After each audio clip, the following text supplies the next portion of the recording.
Добрый вечер. Good afternoon. You've been waiting quite a while, and a lot of things to discuss with President Lukashenko. I'm ready to take your questions, please. Well, the question is, we know that you had a busy schedule during this visit, and it was devoted to Eurasian Economic Union, but there are breaking news about the drone that entered the territory of Romania, and the question is, why Europeans that are escalating the rhetoric around this thing so much, why didn't they shut it down? It might seem odd, but just before I entered this hall, I was told that something happened with our drone, allegedly. If you could repeat what happened one more time, I would be very grateful. I'm not joking, then I could comment this. TASS news agency, the question is, Europeans... No, yes, I heard the question, but what the drone... Why didn't they shut it down? Can you hear me? I don't even understand what you're talking about. Someone told me just before I entered here, a drone entered the Romanian airspace. No, I don't know. What drone? So please tell me, what's the information in the media now? A drone hit a residential building in Romania, and they say it's a Russian drone. Who says that it's a Russian drone? Many people. Many people means no one. Precisely who? Names. Ursula von der Leyen. Well, she didn't go to Romania, she didn't investigate, she didn't look at the remnants of the drone. No one can say where a flying vehicle came from before they run a forensic analysis, because some drones, Ukrainian drones, enter Finnish airspace, Polish airspace, the Baltic countries' airspace. Ukrainian drones do that, and the first reaction was exactly the same like they have now in Romania. Russians are hitting us, they were saying, and then they found out that these drones had nothing to do with Russia. Russia had nothing to do with these drones. They came from Ukraine. They strayed off under the influence of jammers or for whatever other reason, maybe some technical error or deficiency. And I believe that the same is happening here, has happened here. And until we receive some objective data, like the data that we handed over to the representatives of the American administration, the data and the debris of the drone that hit the residence of the Russian president, so we gave the findings. If we receive these data from them, and then we can share our estimates of what happened. Don Vernitsky, Channel 1, if you could sum up your state visit to Kazakhstan. And the second question, a lot of documents were signed, including the one on the construction of a nuclear power plant here, and on the state expert loan that is going to be issued by Russia to fund the construction. Is it profitable for Russia to pay our own money to build a plant here, because Kazakhstan seems to be a wealthy country? Well, conditions of the funding are, in this case, are similar with all the other transactions and deals and operations in all the other regions. It's a standard international practice. If someone is doing something, then, as a rule, this country earmarks some funds. In European countries and in our countries, we now have these loans that are earmarked to support domestic export. In this case, export of commodities and services. So it is profitable for us. What I mean is, we are not giving this money away. We are loaning this money. And we are going to get this money back to our budget, because there is an interest rate, which is normally the case, and the interest rate is quite acceptable. It's in line with all the international standards. And then we have our plants and factories receiving the orders to manufacture something, and then in the future we also service, maintain the plant, we provide spare parts and fuel and so on. So it is profitable for Russia, also because we have a long-term cooperation with Kazakhstan in the field of raw uranium. And it is profitable for us because Kazakhstan is one of the countries with one of the largest uranium deposits. And it is profitable for Kazakhstan as well because logistics, everything is located nearby. We are partners in the field of nuclear energy. So it is also profitable to make progress in this regard. So we are not just supplying fuel, and we're also receiving the technology. It is important for all the partners of ours, including Kazakhstan. We are not just building something using the state loan. We are establishing an industry. We are training personnel. We are attracting local employees to work there. I don't remember how many of them will be in Kazakhstan, but at least 25% of all the works that are to happen during the construction works. So that's something that our partners are in charge of. We supply fuel, we dispose of the spent fuel, and we discussed how we can think together and supply the fuel to this plant together, because 20% of the energy consumption in Kazakhstan will be satisfied with this nuclear, covered with this nuclear plant. So it is profitable for the both sides. We've been drafting this agreement for a long time. We've been looking for a compromise, so a lot of work was done to make it profitable for both Russia and Kazakhstan. And there was a question about summing up this state visit. We are happy with this visit because we drew a line because we discussed what was accomplished. We have a record high trade turnover, and we have good growth trends. So we discussed the priorities in our cooperation in all the priority areas, and we discussed all the areas of our cooperation. And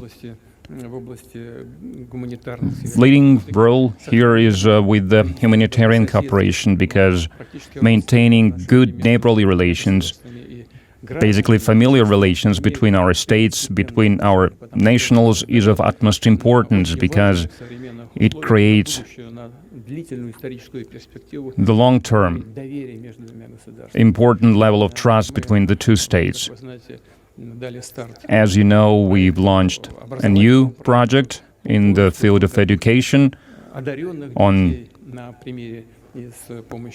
education for the gifted children on the basis of the Serious program, and we are grateful to the President of Kazakhstan for the attention he's paying to develop Russian language in all the schools, in all the educational institutions. There are classes in Russian, and they welcome this. And the President of Kazakhstan has a vast experience in foreign affairs, including the United Nations, and he understands the importance, the significance of being fluent in foreign languages. So in our relations with Kazakhstan, for a long time we were one state, and in the Soviet Union, Russian language was a language of inter-ethnic communication, and he believes it's important. He supports it, and Russian is an official language of the UN, and it is very important considering the growing trade turnover You know, it may sound primitive, but the more economic ties we have, the more the language is in demand. So to develop the economy, it is also very important to support Russian language. And the president of Kazakhstan, he doesn't just understand this, he's making practical steps to support it. So I believe all the goals that we have set, we have accomplished, and we are happy with the outcome of this joint effort. Izvestia, the question is, Armenia was widely discussed both during the summit and on the sidelines. So what Armenia gains from being part of the Eurasian Economic Union, and what does it stand to lose if it withdraws from the organization? Well, I expected this question because that's something that we discussed during the NATO forum meeting, and I told... We discussed that with the Deputy Prime Minister of the Armenian government. I said that the only way to speak about that is being open about this, being honest and sincere about this. And I will tell you what we discussed during that meeting. I will give you the topics of this conversation item by item. And our Armenian counterpart, the Deputy Prime Minister, said that that's right, we need to speak about this openly, honestly. But before I answer your question, I will go item by item, answering the question that you asked. And that's how we did it during the narrow format meeting. It's not a secret, everyone should know this. But before I say this, I would like to note one very important thing. Russian and Armenian people, they are connected with the ties of friendship, and we enjoyed special relations for centuries. Our relations are truly special, relations between Russia and Armenia, between Russian people and Armenian people. I told Prime Minister Pashinyan, he can confirm this. I told him, everything that's good for Armenia, for Armenians, will be acceptable for Russians. Do whatever you deem necessary if it's in the interests of the Armenian people. You are the leader, you are responsible for making these decisions, so it'll be however you say it is. It is not going to ruin the humanitarian ties between us. It is not going to ruin the political ties between us. We are speaking about merely economic things, everything that could be calculated. It needs to be calculated. It needs to be looked into. Then the decision should be made. Like I said, the crisis in Ukraine started with the attempt to bring Ukraine to the EU, and we were not against this. We simply said that, for example, phytosanitary norms are different. It means the access to the markets in Russia, back in the Soviet Union. It means also all the Eurasian Economic Union countries, the phytosanitary norms are much stricter than they have in Europe. For example, we have restrictions on the GMO products. Our people don't want to eat this kind of produce, this kind of food. Well, they don't. And we need to take this into consideration, because there is no research on the consequences for people when you eat this kind of food. And then there are technical regulations which are absolutely different. For example, some things it's possible to sell in Russia, others not. With, for example, steel works and so on and so forth. So a lot of things, they cannot exist together. It doesn't mean that we are against something. We are for it, but it will require time, and it will require money as well, funds as well. Because to ensure some standards in Europe that are more advanced than the ones that we have, we need to invest money in the production facilities to ensure that we can follow these standards. on our side. That's why to combine two things tomorrow is practically impossible. That's why we will have to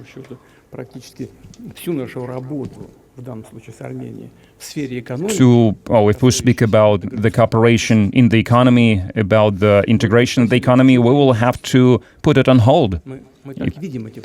So you were asking about what do they have to gain.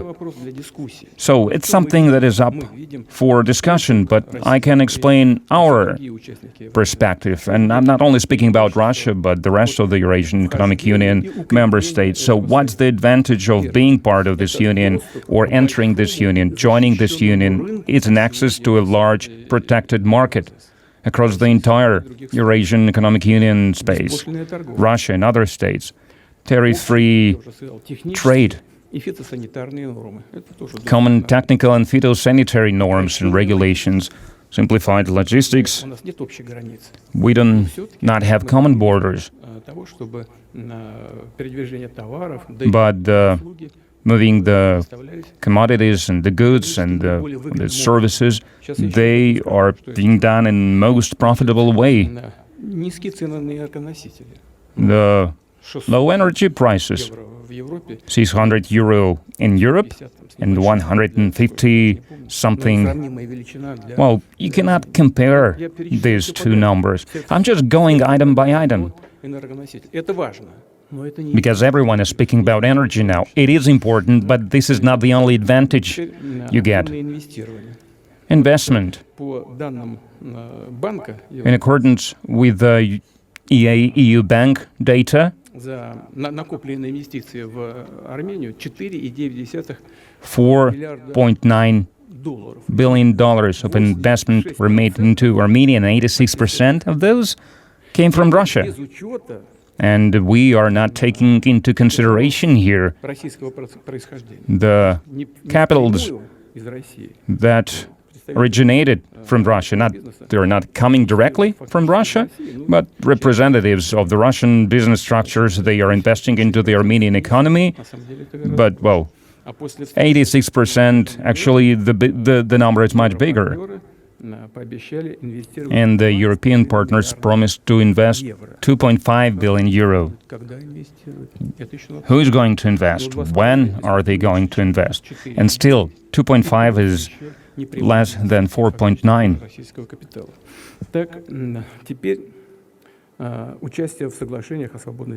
Now, free trade agreements, because they will have to withdraw from this as well.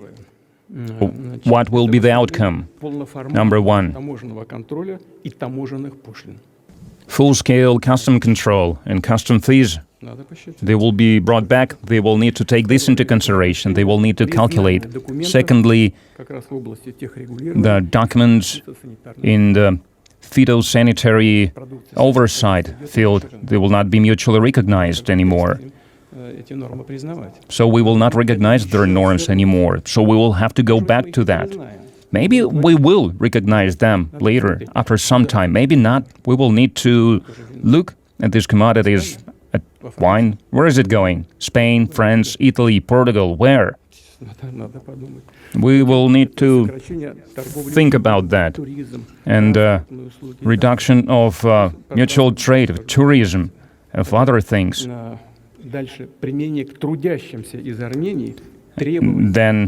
the laborers from Armenia.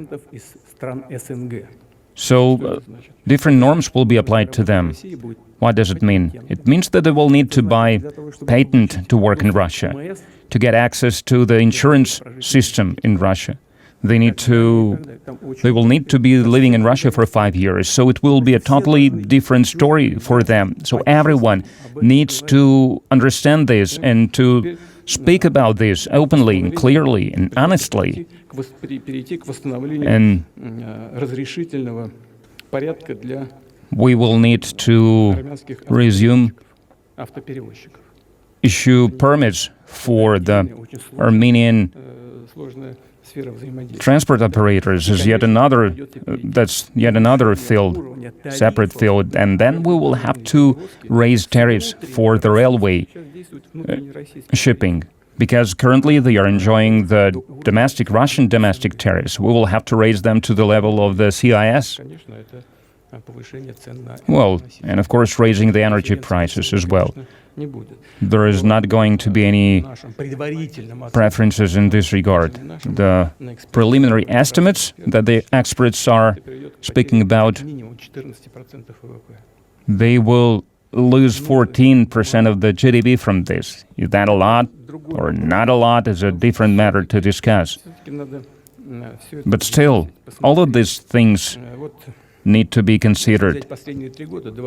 For example, if we look at the 3 last years, since 2023, the Russia's GDP was 4.1% growth, 4.9%, and last year 1%.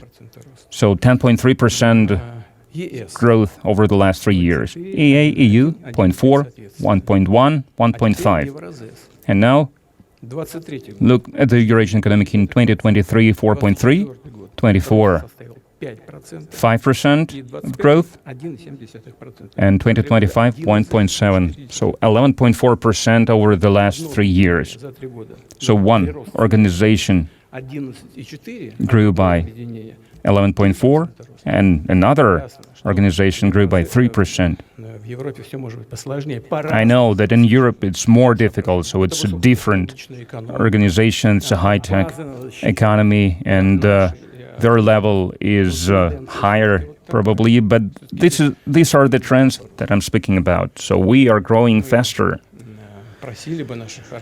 And we would like to ask our Armenian partners, our friends, and Prime Minister Pashinyan said it himself that he plans and he believes it would be the right thing to hold a referendum regarding what's the place of Armenia, Eurasian Economic Union or European Union. And we would like to ask them to do this as soon as possible. A question from Zvezda TV channel.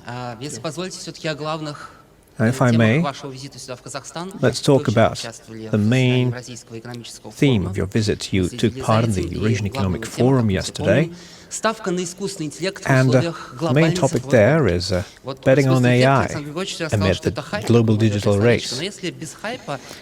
Well, some say it's just hype, but if we skip the hype, what is Russia's place in the global race? And you also spoke about some projects in Moscow, the introduction of artificial intelligence. And what projects do we have that we could share with our partners, with the EU members, including Armenia while it's still there, in order to ensure technological sovereignty and leadership, especially as we're subject to sanctions pressure from the West? Well, I gave the example of Moscow ambulances. It's just something that came to my head. And it's not the only example of using artificial intelligence in Moscow healthcare. I think you might be aware of X-ray and other kinds of diagnostics imaging, where you collect all of the images from around Moscow, you give them to a narrow specialist for analysis. It cuts down time, it raises the quality of analysis. We've also made progress on autonomous vehicles. Our e-commerce platforms, such as Ozon and Wildberries, they're very successful in that. They're also establishing their own financial institutions. And we also have successes in science and education, using AI tools quite successfully. It's very important for maintaining technological sovereignty. I think Russia is one of 3 countries who have an actual chance at developing a sovereign artificial intelligence and who are actively doing that. You need to have your own technologies, And our Chinese friends are giving the fundamentals to everyone who's willing to take, and the basic technologies that you can use to develop your own solutions, and that is very good. Some of our companies say it openly. Yes, we took some of those technologies. Yes, we agreed with the developer, and others said that they're creating their own technologies from the ground up. It requires significant investments, of course. Sber is currently doing that. And of course, if you have a sovereign platform,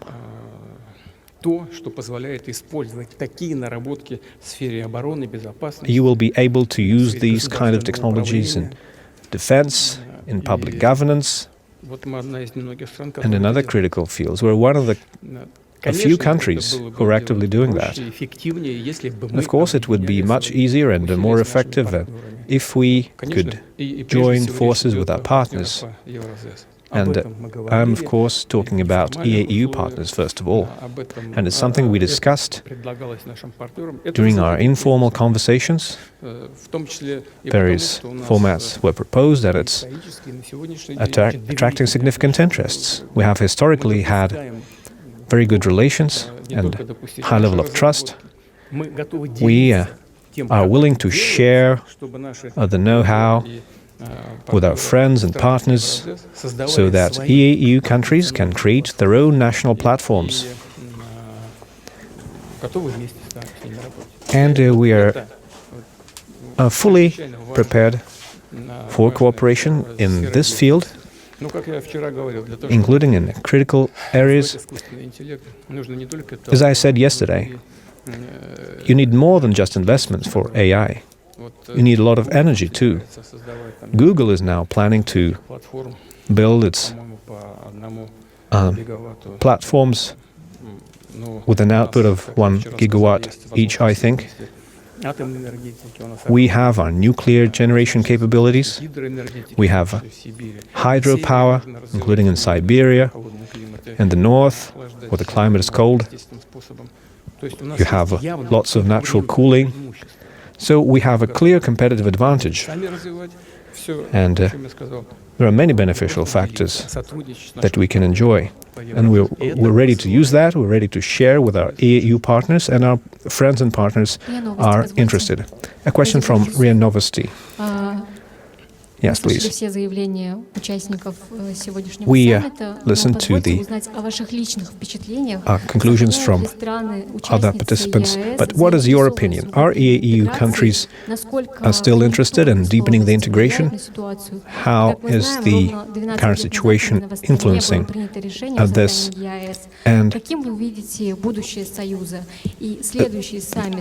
today is the anniversary of the EAU treaty. Do you think the format will change, and will the integration level change? What is the future?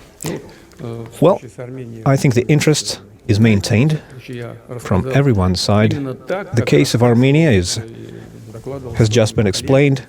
I told you, like I told it to my colleagues during the narrow format meetings. I held nothing back. I just used the same notes that I used during the discussion with them, so there is no secret about this.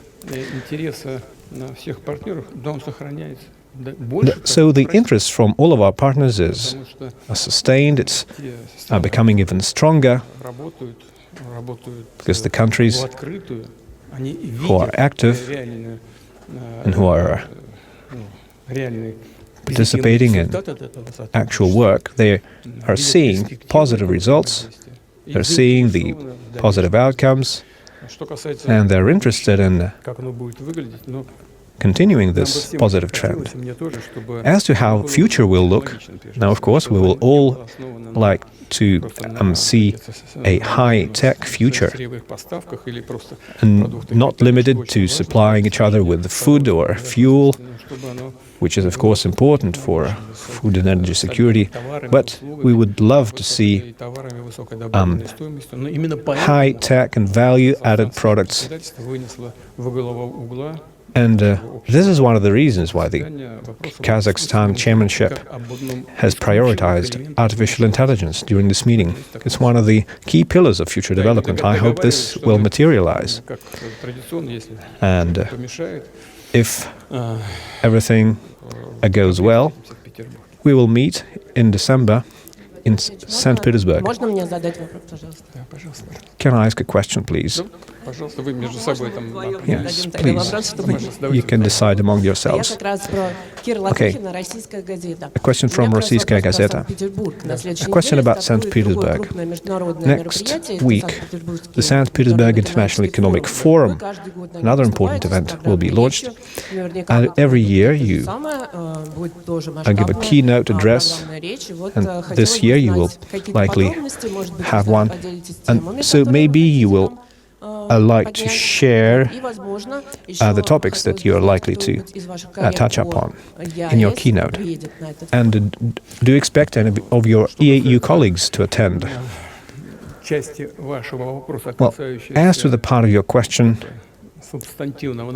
about the substantive content of the keynote, well, I don't think I will tell you, because otherwise you won't come to listen to it yourself.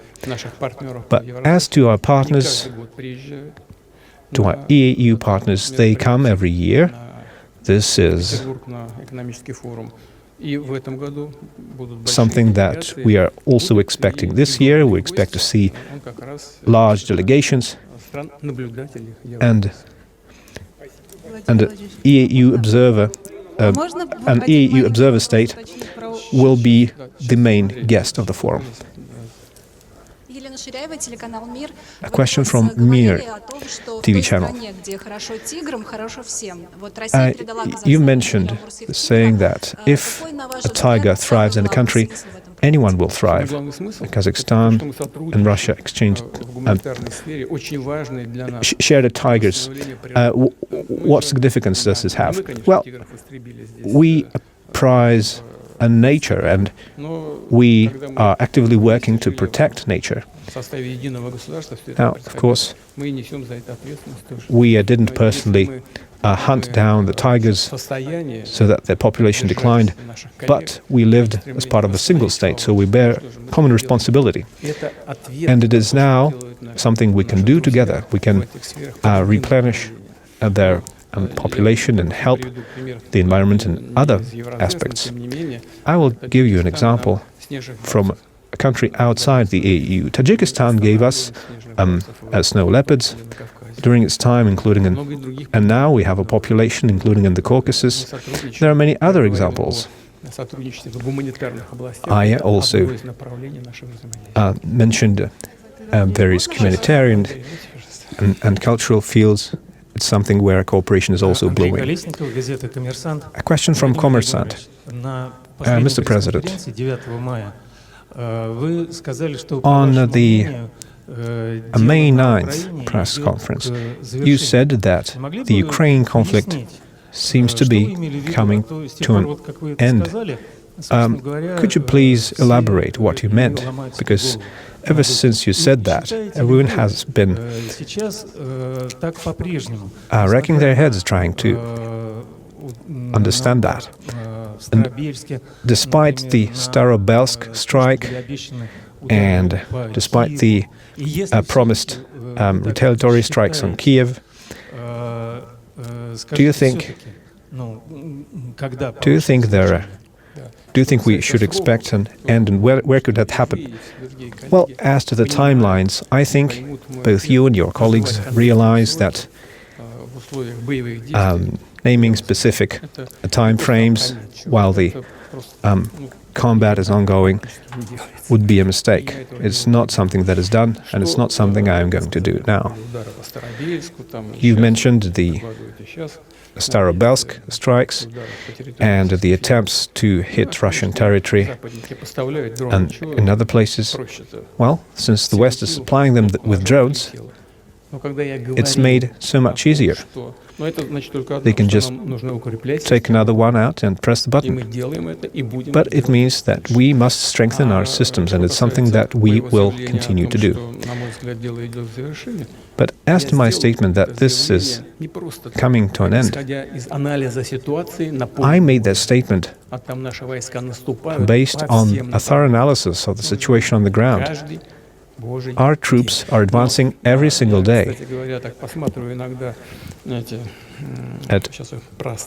in every direction. And going back to Starobelsk, I watch foreign TV channels from time to time to see what kind of a media landscape there is and what the international viewers have to watch. It's a disgrace. They're openly deceiving their citizens. When we made the strike in response to their atrocity against children, we struck the Kiev region, and the Kiev strike was covered from the early morning to late at night. Russia's an aggressor. They caused so much destruction. You, as the media, I would say, should be ashamed for your colleagues. They didn't mention the tragedy in Starobelsk even once. The fact that children died, that it was a targeted attack against our children. They pretended that this never happened. So, are they informing the public? No. They're making fools out of their audience. And so they are showing showing the drones that the Ukrainian army uses and say that they are making huge successes. And they say that those drones are expensive, hinting that the citizens must pay. So is it a public interest broadcast? No, I wouldn't say that. Now, going back to the situation on the battlefield, I think what we're seeing right now allows us to say that the situation is coming to an end. Can we... So please, a question from Russia TV. European politicians and leaders say that they're preparing for war with Russia every day, even naming dates. And so the logical question is, are we preparing for a war they're trying to wage against us? Well, as to European politicians saying that they're preparing for a war with Russia, that is just nonsense.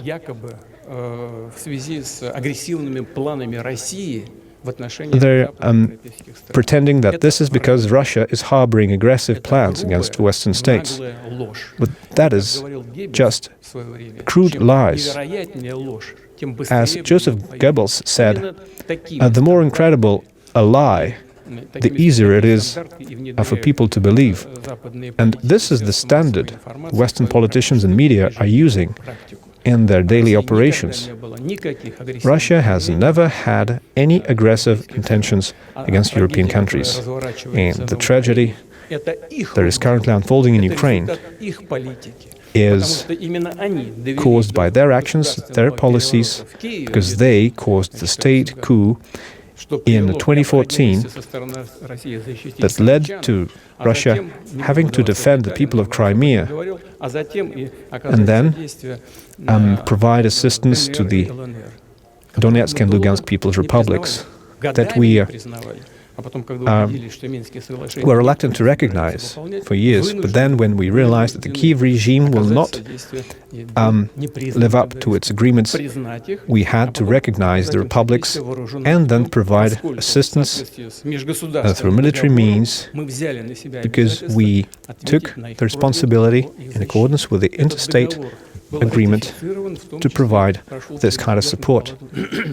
And this treaty was passed by the Russian parliament in a completely transparent manner. We did that step by step in full compliance with law. And they caused this tragedy, and that now they're trying to shift the blame, saying that Russia is the aggressor. No, it is just their policy. And first, they deceived us, saying that they are not going to expand to the east, not a step to the east, but now we have what we see. Russia has never threatened European countries. Everything they're doing now is just to prolong the conflict and to justify the immense costs for their budgets and to continue milking the taxpayers. Could you give comments on the meeting with President Lukashenko? You talked for 1 hour and a half, so maybe you could share with us the topics, the things that you discussed. Probably President Lukashenko shared his conversation with President Macron, and maybe you discussed who could be part of the dialogue between Europe and Russia. From their side, yes, President Lukashenko said about his conversation with the President of France, but I don't think it would be proper to discuss it now, because that was a phone conversation between the two presidents. And President Lukashenko did that because President of France wanted him to do that. But I'm not sure if I have the right to disclose the things that they've discussed. I'm sorry. Anastasia Volodina, RT. My question is, recently in the intelligence report that was published, it said that Ukraine sent its drone operators to Latvia,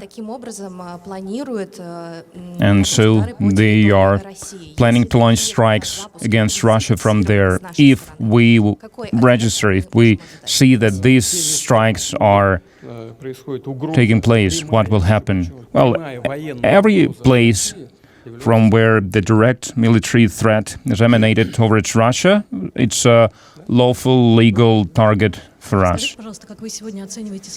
How do you estimate the state of the negotiations, considering what happened in Starobelsk and the fact that President Trump is busy with other things? Well, it is put on hold, as they say.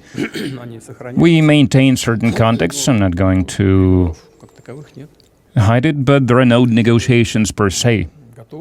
Even though we are open for talks, we have never refused to have talks. We were not the ones to stop them. We are ready to go on with them. President Lukashenko has just voiced a very painful thing for many Russian car drivers. After the new fees were introduced, the automobile price doubled. Was that our objective? Firstly, and did you discuss it during your meeting with him? No, when we met in the afternoon, we did not discuss this, but we've had a lot of discussions around these. Our actions to protect our domestic manufacturers, we do that, but we have never restricted, and we do not restrict any supplies from the EU countries, especially supplies from Belarus, part of the Union state. Our actions are aimed at ensuring transparency of this process and to make sure that the markets of our partners is not used as a transit point to supply, well, in this case, of automobiles from third countries. This is the idea, not to make it look like they are just assembling these cars and then they sell them right away to the Russian market. It's a very delicate work, and there are ministries and agencies that are involved. They are calculating the percentage of So can we describe or define this commodity as manufactured in Kyrgyzstan and Kazakhstan, Armenia, while they are still part of the Union, and Belarus? So they are calculated the amount, the percentage of the commodity that was produced locally, domestically, and then we are being open about this. We say there is the threat that just the final assembly is carried out in your countries, and it's becoming just a channel, a transit channel to supply commodities from abroad. We are doing this openly, honestly, transparently. Yes, there is some mutual disputes that could arise from this, but that's just a working matter. If Armenia starts postponing the referendum, well, you know what they say about the what-ifs.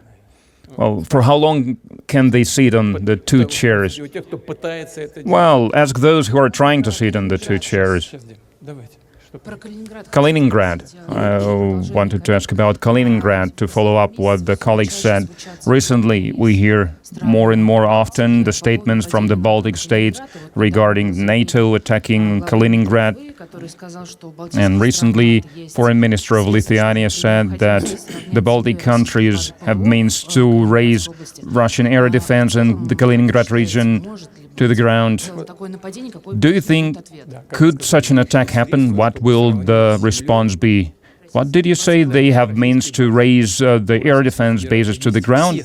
Well, the Russian Federation possesses every means to raise to the ground everyone and everything that will attempt to do so. Izvestia? In the European Union, they are still choosing a candidate to become an individual to negotiate with Russia on behalf of Brussels. You voiced your candidate, the former Chancellor of Germany, Schröder, and in Europe they ignored these words of yours. Oh, well, they reacted to that. There was a reaction. But they were not encouraged by this. No, there was some positive reaction, negative reaction, of course, too, but there was positive reaction as well. So, what's the question? We are discussing other candidates. Several names are floated around. Alexander Stubb, President of Finland, former Chancellor of Italy, Mario Draghi, President of Germany, Frank-Walter Steinmeier, and the head of the European Council, Antonio Costa, who is the most preferable candidate for Moscow among these people. I believe the European Union should assign their own negotiator. We cannot appoint a negotiator for them. And when I talked about Schröder, I meant him as a person who could be trusted, you know, because a lot of labels were put on him, that he is a friend of mine and so on. Yes, we are friends. I'm not hiding this. Is this a bad thing? But, well, that's why there is trust. And despite our friendship, he has always, and I would like to emphasize this, I would like you to hear this, and people in Germany hear this, he always put the interests of the German people and German state on the first place. When we started the Nord Stream construction, the pipeline construction, was that a bad thing for the German state, for the German economy? And now, when they refuse to buy our energy, is this better for them? Now they are trying to receive oil from Kazakhstan, but it's going through our territory. I'm not going to list all the things that they did. They are trying to restore something, and Schröder did what he did with the best interest of the German people in mind. And we did not agree about everything. We had disputes, we had disagreements, we had misunderstandings, but we were always looking for a compromise, and we have always found one. This is the person you can negotiate with. But we are not the ones who choose. I've just mentioned the person. Someone like Schroeder could become a candidate, I said. It's not up to us to find a negotiator. But we will have to meet with an individual they choose or not, then that will be up to us. And we'll see, because they are not suggesting anyone. When they suggest someone, we'll see.